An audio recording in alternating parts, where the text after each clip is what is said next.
Welcome to the part 2 of a chapter Chemical Reactions and Equations. In the part 2, we will be discussing and studying the different type of chemical reactions. So let us get started with the same. First type of chemical reaction that we are going to study is the combination reaction. Later we will study the different type of reactions. The second one will be decomposition reaction, then displacement reaction, double displacement reaction, and then oxidation and reduction. Chemical reaction involves breaking and making of bonds between atoms. So let us try to understand the first reaction, combination reaction. You can see there is an element A and an element B. These two combine to form a compound AB. That is one of the methods to understand what actually happens in a combination reaction. Next, we have decomposition. We see there is already a compound. It has been broken into two elements, different elements, A and B. So this breaking can be done by different means and methods, such as it can be done by using electricity, sunlight, or any other method to decompose the compound. Third one is the displacement reaction. In displacement reaction, we have a compound plus an element. The more reactive element has displaced the lesser reactive element, and a different compound is formed and another element is formed. Then we have something called as a double displacement reaction. That is a reaction which takes place between two compounds, and the more reactive elements replace the lesser reactive elements and two newer compounds are formed. The difference between a displacement reaction and double displacement reaction is that the displacement reaction involves a reaction between a compound and an element. See, this is a compound, this is an element. Whereas the double displacement reaction involves a reaction between two different compounds. So that is the difference that we need to understand. Now let's get started and try to understand the combination reaction. First, we understand what is a combination reaction. These are the reactions in which a product is formed by combining two or more reactants. Very straightforward. So this is a reaction in which a product is formed by combining two or more reactants. So we take the example of calcium oxide. Calcium oxide is a compound with the chemical formula CaO, and its nickname is quicklime. So in chemistry, a lot of compounds have nicknames or common names. So it is very important for us to memorize and understand the compounds and their common names. So calcium oxide is a compound. Its common name is quicklime. It has been taken in a beaker. And we have added water slowly over it. First, we observe that the beaker becomes hot. Whenever a beaker becomes hot means heat is released, and it is an exothermic reaction. Calcium oxide reacts vigorously. Vigorously means aggressively with water to produce slaked lime. So what is slaked lime? Slaked lime is another common name for calcium hydroxide, releasing heat. So again, heat is released.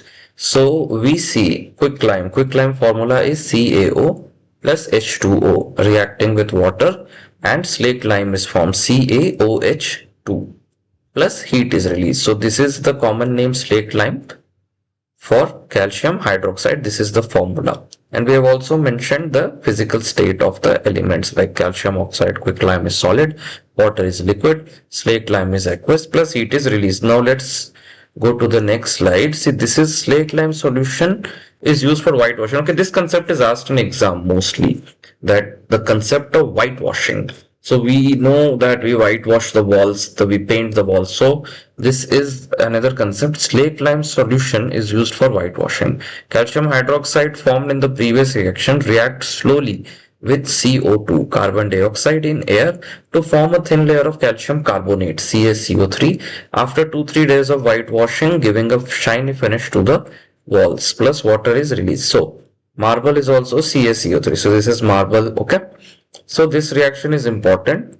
They ask in exam which compound is used for whitewashing. Answer is slaked lime solution, CaOH2 calcium hydroxide. This calcium hydroxide has reacted with CO2 in the air and formed calcium carbonate, which after 2 to 3 days gives us a shiny finish to the wall. Now question is asked on whitewashing. Describe whitewashing, how whitewashing is done, what is the chemical formula, what are the chemicals involved. I recommend students to strengthen this, understand the concept of whitewashing, give both the chemical reactions, explain the whitewashing process and write it in detail that it reacts slowly with CO2 in air to form thin layer of calcium carbonate after 2-3 days of whitewashing, giving a shiny finish to the wall. So this is a point where students can work upon, and you can definitely expect this question in exam directly or indirectly. Now let's go ahead. Let us see some other examples of combination reactions. First is the burning of coal. Carbon C, coal is a carbon. So carbon plus O2, CO2, releases CO2 in the air. Another is formation of water from hydrogen and water.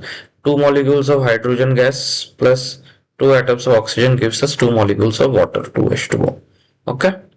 2H2 plus O2, 2H2O. Reactions in which heat is released along with formation of products are called exothermic chemical reactions. As I explained earlier, that reactions in which heat is released along with formation of products are called exothermic chemical reactions. Now let us go ahead and see other examples of exothermic reaction, the reactions where heat is released, like the burning of natural gas. Again, natural gas is the common name for methane.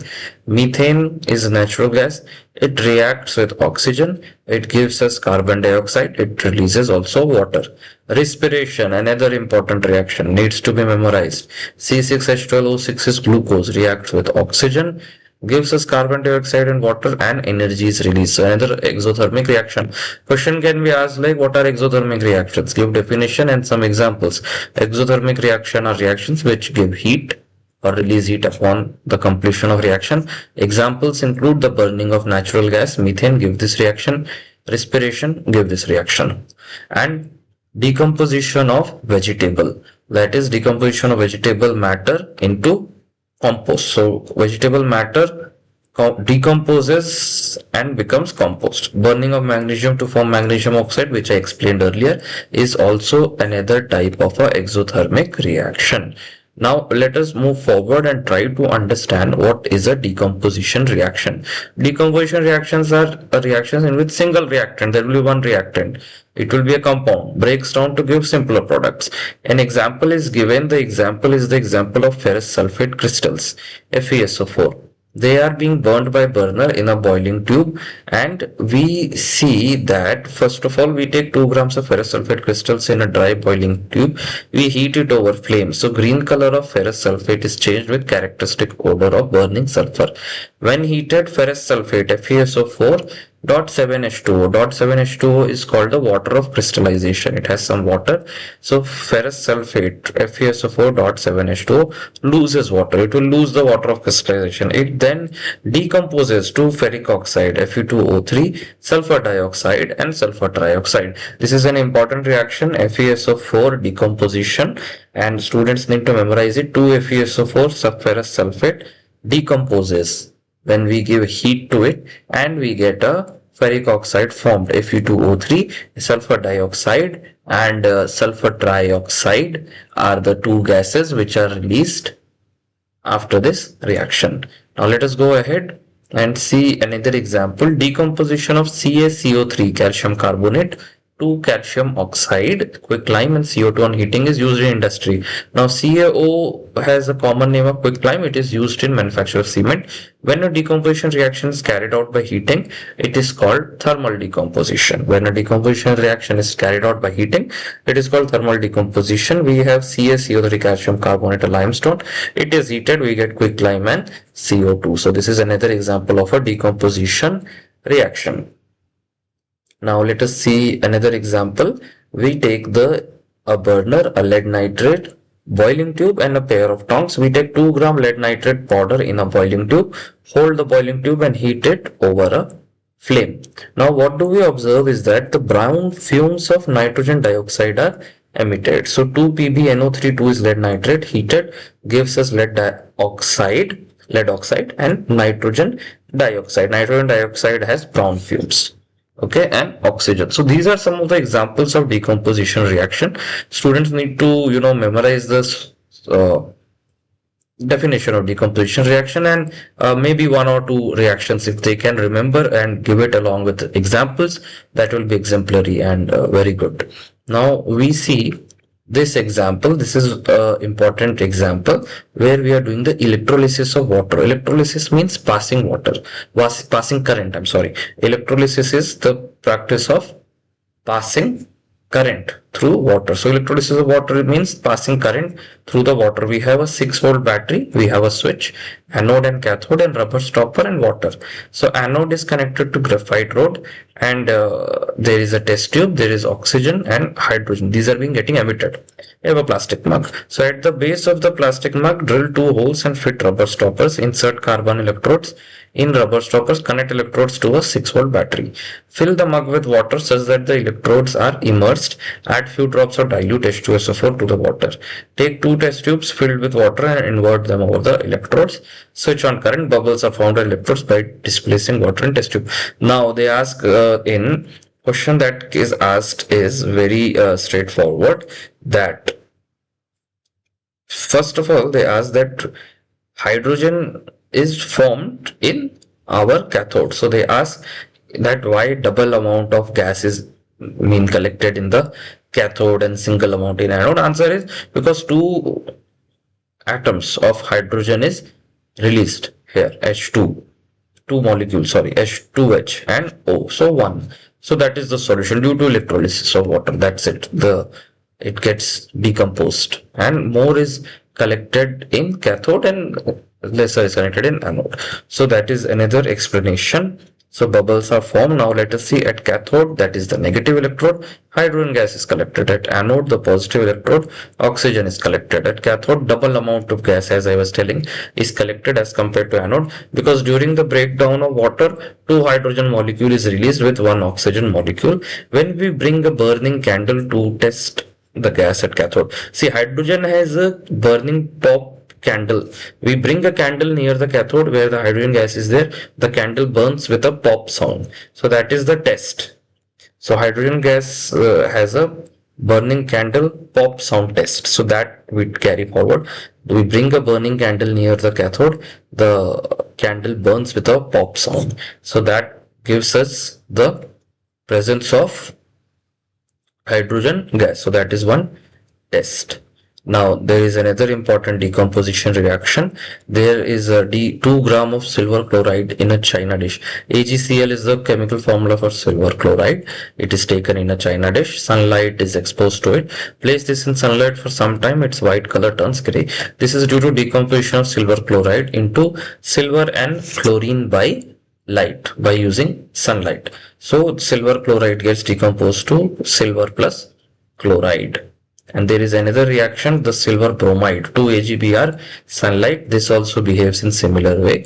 We get 2AgBr, it's decomposed in sunlight. We get 2 molecules of silver and 2 atoms of bromide. So why these 2 reactions are important? Silver bromide and silver chloride decomposition reactions are important because they are used in black and white photography. Now this question is asked directly or indirectly. They may ask what are the reactions involved in black and white photography. We give the answer silver chloride, silver bromide. We give the equations.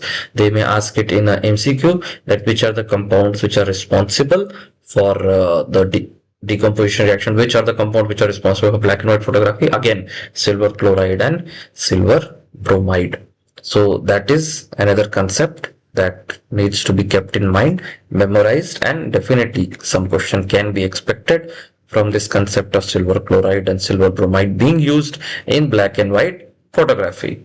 Another decomposition reaction that we see decomposition reactions which need energy like heat, light, or electricity to break down reactants. These 3 things are used: heat, light, and electricity. Reactions in which energy is absorbed are called endothermic. Reactions in which energy is released is called exothermic. Now they take one more reaction. Take 2 gram barium hydroxide in a test tube. Mix 1 gram of ammonium fluoride. The following reaction takes place. BaOH2 is barium hydroxide plus ammonium chloride plus ammonium chloride, it gives us BaCl2 plus NH4OH. It is an endothermic reaction because it absorbs heat from environment. So bottom of test tube becomes cooled. So it has absorbed the heat. Third reaction is the displacement reaction. This we will discuss in the next part of the video. In this part, we were only be discussing till combination and decomposition reactions so that students understand these two reactions properly. We'll start part 3 from displacement reactions for this video. Thank you.